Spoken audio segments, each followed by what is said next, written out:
이 시간 하나님께서 우리에게 주신 말씀은 에스겔 36장 26절, 에스겔 36장 26절 말씀입니다. 구약 성경 1208면입니다. 제가 봉독해 드리겠습니다. 또 새 영을 너희 속에 두고 새 마음을 너희에게 주되 너희 육신에서 굳은 마음을 제거하고 부드러운 마음을 줄 것이며.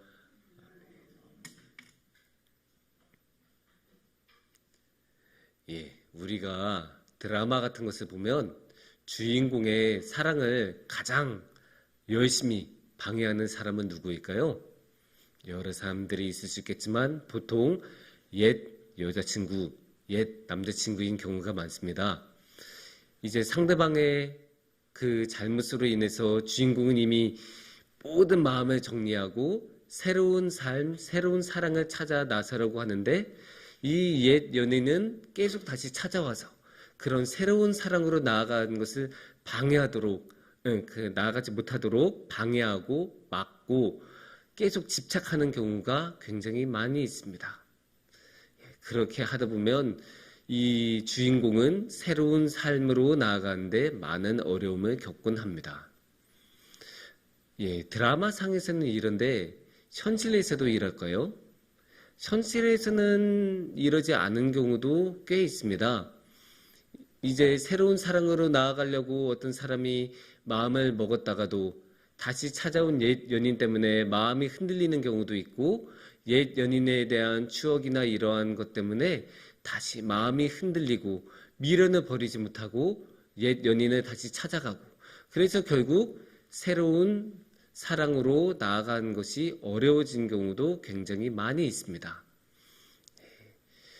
이게 그런데 보기에는 굉장히 안타까울 수도 있고 제3자인 우리가 보면 저러면 안 되는데 이렇게 생각하는 경우도 굉장히 많지만 우리라고 해서 다를까요?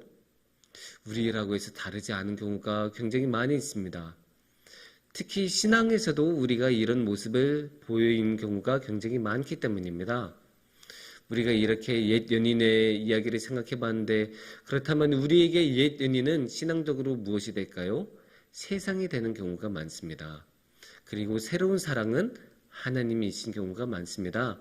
그러면 이 관계에서 우리는 옛 연인인 세상을 잊지 못해서 자꾸 미련을 버리지 못하고 다시 그곳으로 돌아가고 하나님께 나아가지 못하고 다시 세상을 바라보면서 살아가는 경우가 굉장히 많이 있습니다.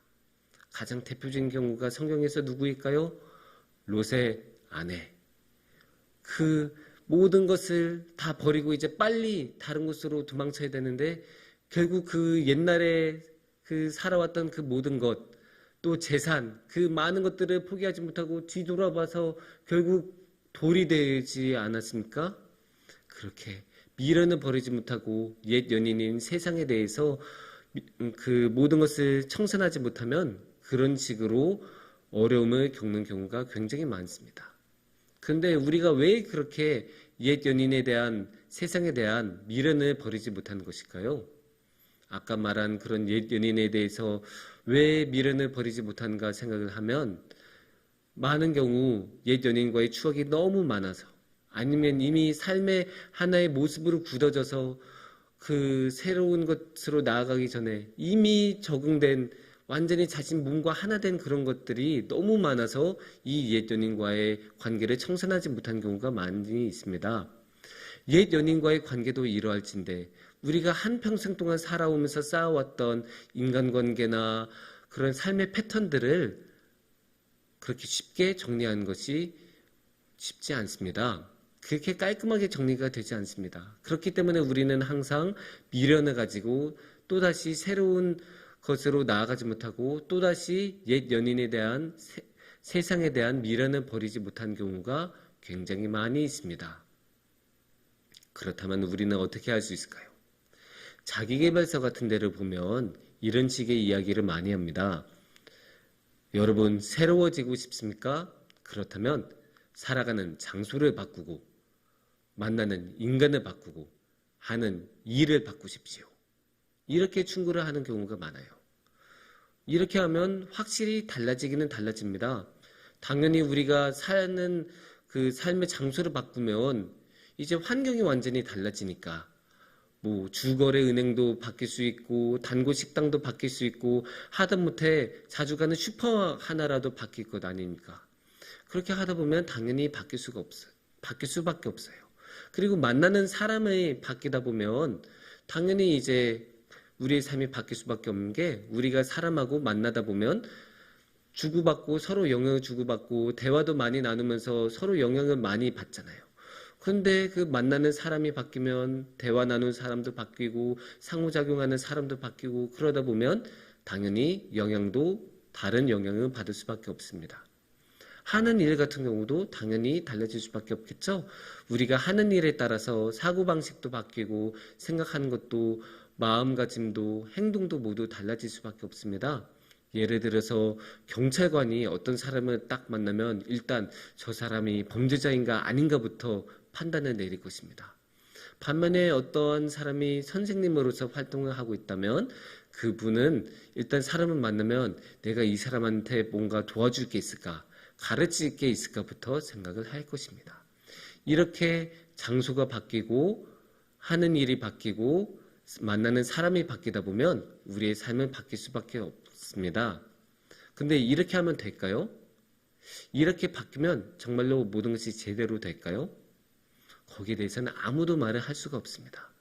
바뀌기는 바뀌는데 이게 더 좋은 쪽으로 바뀔지에 대해서는 아무도 보증할 수 없습니다.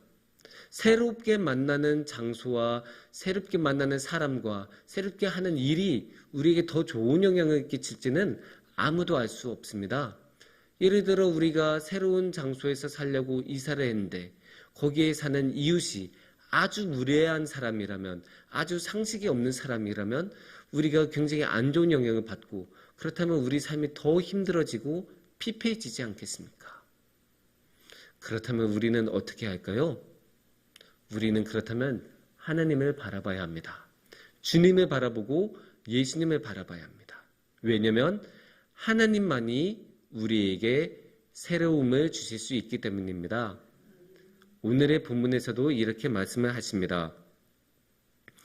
오늘의 본문 26절에서도 새 영을 우리에게 주시고 새 마음을 우리에게 주셔서 우리 안에 굳어져 버린 마음을 완전히 제거해주시고 부드러운 새로운 하나님을 섬길 수 있는 마음을 주시겠다고 하나님께서는 말씀하고 계십니다.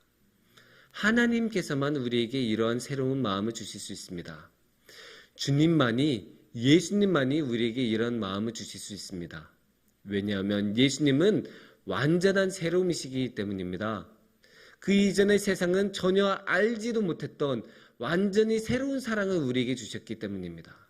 새로운 사랑, 저 십자가를 지시고 우리에게 모든 것을 내어주시는 사랑, 그 사랑을 우리에게 주셨기 때문에 우리에게 완전한 새로움을 주셨고 그 새로움으로 우리의 삶을 이끌어 주셨습니다.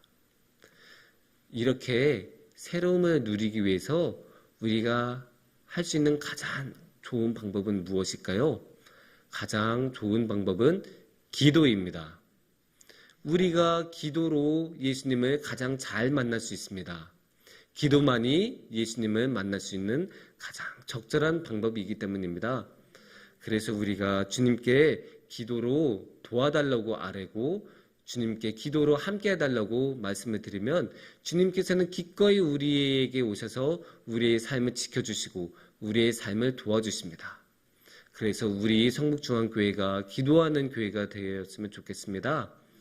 그래서 기도를 통해서 우리 주님의 새로움으로 완전히 충만해지는 우리 성북중앙교회가 되기를 축원합니다. 함께 기도하겠습니다. 사랑이 많으신 하나님, 우리는 우리의 옛 습관에 벗어나서 하나님께 새로운 모습으로 나아가고 싶습니다. 하지만 우리의 연약함 때문에 계속 다시 옛 모습으로 돌아가는 우리의 모습을 봅니다. 어리석고 죄 많은 우리의 모습을 용서하여 주옵소서.